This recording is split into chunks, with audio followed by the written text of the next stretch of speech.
Hello नमस्कार प्रिय मित्रांनो, अनोखी लाईफमध्ये तुमचं मनापासून खूप खूप स्वागत आहे. आणि पुन्हा एकदा संपादकीय चर्चा या भागामध्ये खरंच मनापासून खूप खूप स्वागत आहे.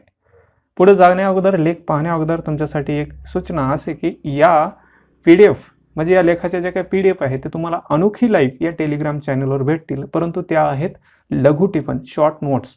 त्याच्यामध्ये व्याकरणाचा भाग नाही, त्या समजायला थोडं तुम्हाला किचकट जाईल. त्याच्यामुळे तुम्ही एकदा व्हिडिओ पहा म्हणजे ते तुम्हाला समजेल, नाहीतर ते थोडंसं कॉम्प्लेक्स होऊन जातं, काय लिहिले असं होतं.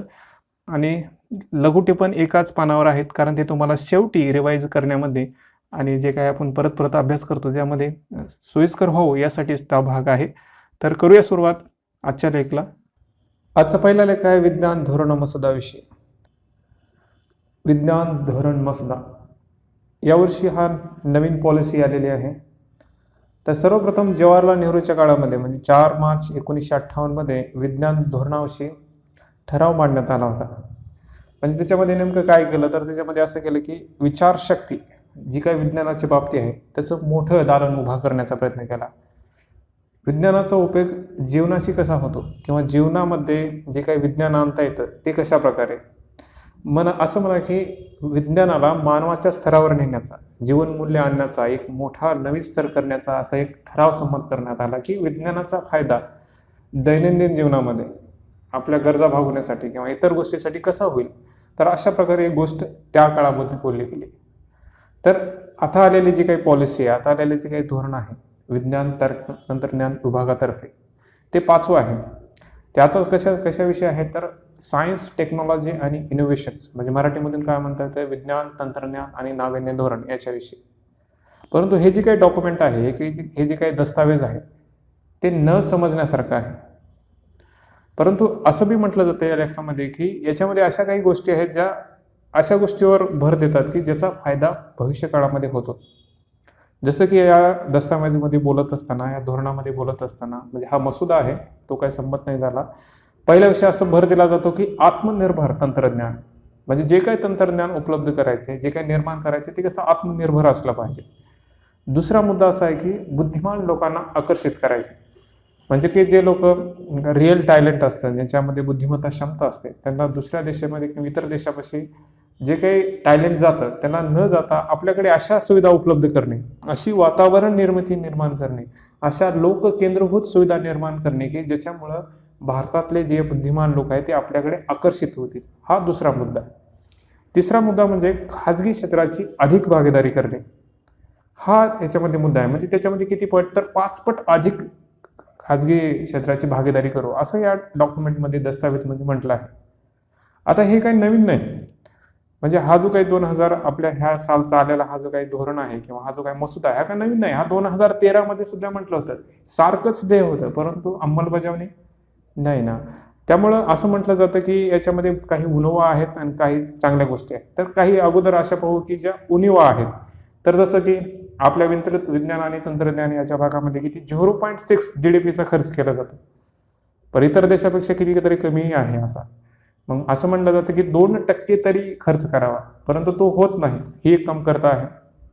त्यानंतर याच्यामध्ये जो काही पैसा खर्च करायचा, निधीची कमतरता, शासनाकडेच पैसा नाही तर शासन देणार कुठं, हा एक भाग. त्यानंतर दुसरा एक प्रॉब्लेम म्हणजे खाजगी क्षेत्रामधली जी काही गुंतवणूक आहे ती विज्ञान क्षेत्रामध्ये कमी आहे, याच्यामुळे सुद्धा प्रगती होत नाही, असा बी एक भाग म्हणता येतो. त्याचप्रकारे ज्या काही संस्था आहेत विज्ञानाच्या संबंधित काम करणार त्या वेगवेगळ्या आहेत, म्हणजे काय त्यांच्यामध्ये समन्वय नाही, तर हा एक मोठा भाग आहे. त्यानंतर विकेंद्रीकरण, म्हणजे जास्तीत जास्त जर शासनशाही हस्तक्षेप करत असेल मध्ये किंवा त्यांच्यामध्ये प्रत्येक वेळी शासन जर काही म्हणत असेल तर हे काम होत नाही. त्याच्यामुळे विकेंद्रीकरणचा हा जो काही भाग आहे तो सुद्धा त्याच्यामध्ये मुद्दा असू शकतो. म्हणजे असं म्हणा की सर्वसमावेशी अशा काही घटना नाहीत, अशा काही बाबी नाहीत ज्याच्यामुळं या धोरणाला किंवा या विज्ञान क्षेत्राला पुढे नेता येईल. परंतु या व्यतिरिक्त बोलताना चांगल्या गोष्टी बी बोलल्या जातात या मसुद्याविषयी. तर ते असे की याच्यामध्ये पहिल्या सुरू त्यांनी आत्मनिर्भर वित्तीय मॉडेल निर्माण केले. म्हणजे कसं, जसं पैसा भेटत नाही हा आपला मुद्दा होता, त्याने ते काय म्हटलं तुम्ही स्वतः पैसा उभा करू शकता. तर अशा प्रकारचं मॉडेल तयार करण्याची शासनाची एक उमेदवार म्हणा की एक जबाबदारी आहे, असं बी आपल्याला म्हणता येतं.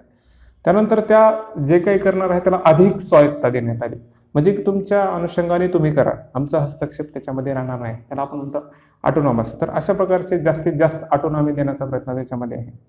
त्यानंतर सर्वसमावेशी संस्कृती, असं नाही की एखाद्या भागाला एक्सक्लूड केलं, एखाद्या भागाला इन्क्लूड केलं, नाही, सर्वसमावेश संस्कृती आणण्याचा प्रयत्न याच्यामध्ये आहे.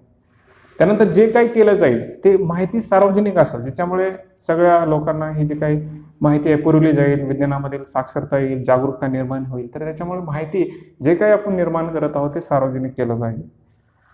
उलट याच्यामध्ये आपल्या संविधानामधील बऱ्याच तंत्रज्ञानाविषयी बोलले गेले आहेत, जसं की आधुनिक तंत्रज्ञानाच्या सहाय्याने शेतीचा याच्यामध्ये वापर केला पाहिजे. म्हणजे संविधान सुद्धा बोलते, त्या सुद्धा बाबी आपल्याला पूर्ण करता येतील. तर असे हे चांगल्या गोष्टी आहेत, काही चिंतेच्या गोष्टी आहेत, तर ते अशा प्रकारे. परंतु काय नेमकं बाब आहे, तर बाब अशी आहे की जेव्हा जेव्हा एखादा सायंटिस्ट किंवा जो काही संशोधक आहे तो काहीतरी निर्माण करतो, तेव्हा आपल्या जे काही विश्वास, मूल्य, वृत्ती असते त्या अडथळा निर्माण करतात. ते म्हणतात की आमच्या धार्मिक भावनांना ठेस पोहोचत आहे किंवा आमच्या धर्माच्या विरुद्ध आहे.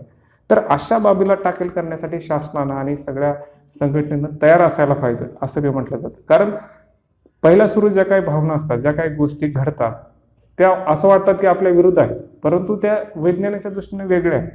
तर असं बी हे करण्यासाठी अशी वातावरण निर्माण व्हायला पाहिजे. हा एक पुढचा ते वे फॉरवर्ड म्हणून आपण घेता येतो.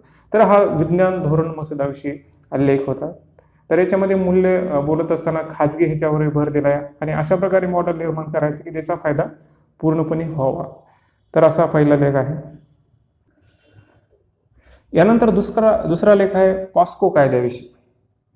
कोणता कायदा? पॉस्को कायदा.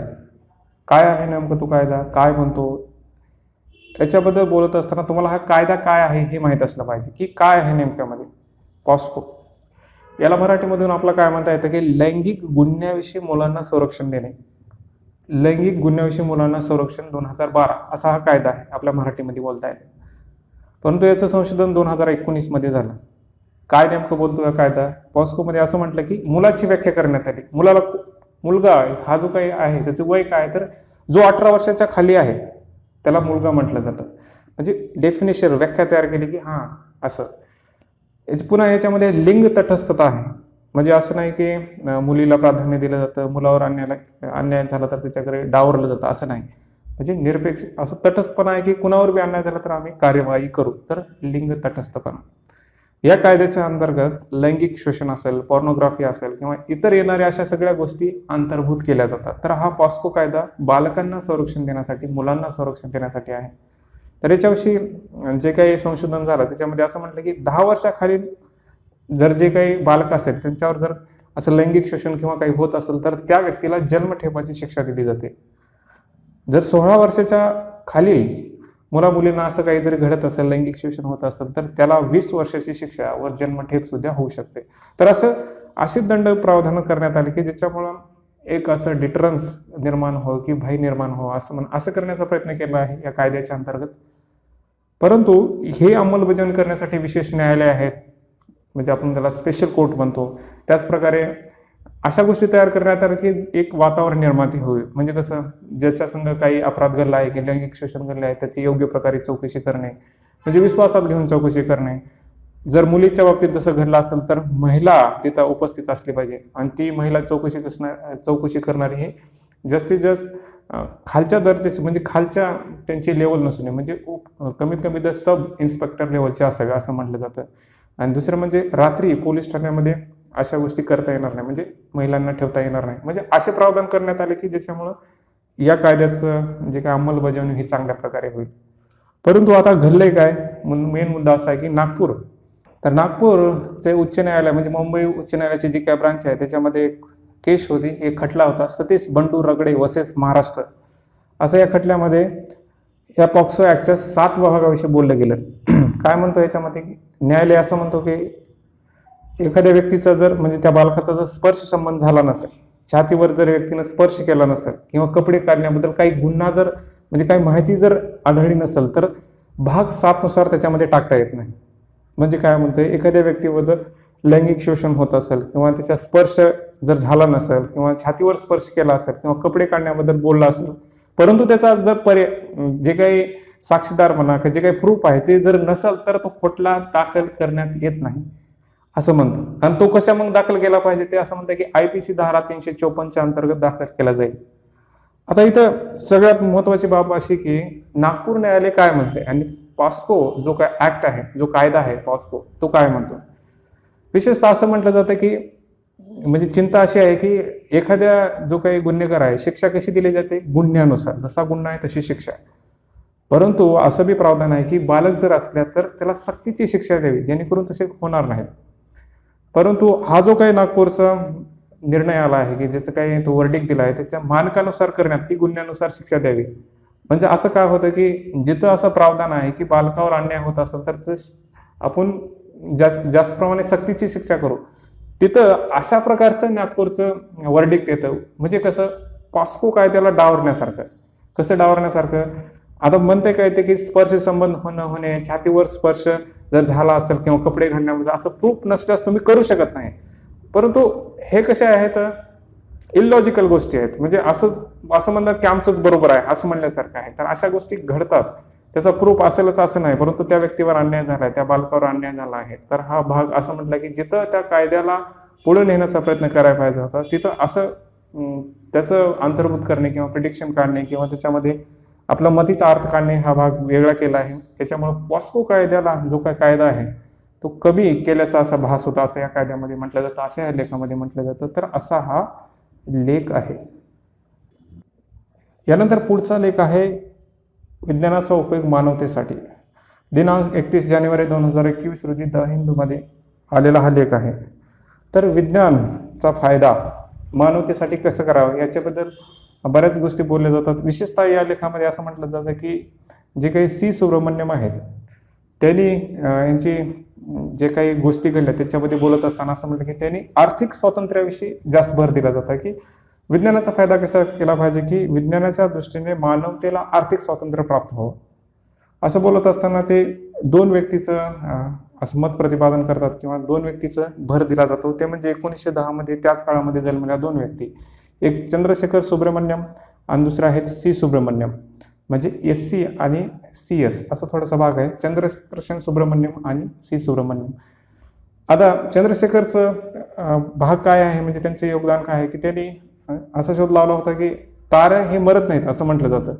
परंतु त्याने असं म्हटलं की जर ताऱ्याचं वस्तुमान सूर्यापेक्षा 1.4 पट असेल तर तेव्हा तो तसं होऊ शकतं, म्हणजे तारा विसर्जित होऊ शकतो. तर त्यालाच आपण चंद्रशेखर लिमिट म्हणतो, चंद्रशेखर रेखा असं बी आपल्याला म्हणता येईल. तर असं चंद्रशेखर सुब्रमण्यम यांचं योगदान आहे. तर हे लिमिट मान्य केलेलं आहे बऱ्याच ह्याच्यामध्ये. त्यानंतर हे जे काही दुसरे सुब्रमण्यम आहेत, सी सुब्रमण्यम, हे जे काही समाजसेवक म्हणा इतर गोष्टीमध्ये त्यांनी कार्य केलं. त्यांचं असं म्हणणं होतं की विज्ञानाचा उपयोग मानवतेसाठी व्हावा. आता या लेखामध्ये त्यांच्याविषयी थोडीफार माहिती दिली जाते, परंतु ही आपण मेन्समध्ये लिहिण्यासाठी वापरू शकतो. जसं की हे जे काही सी सुब्रमण्यम म्हणतात त्यांचं म्हणणं काय आहे की विज्ञान मानवतेसाठी वापरता येतो. कसं, आर्थिक स्वातंत्र्याच्या बाबतीत.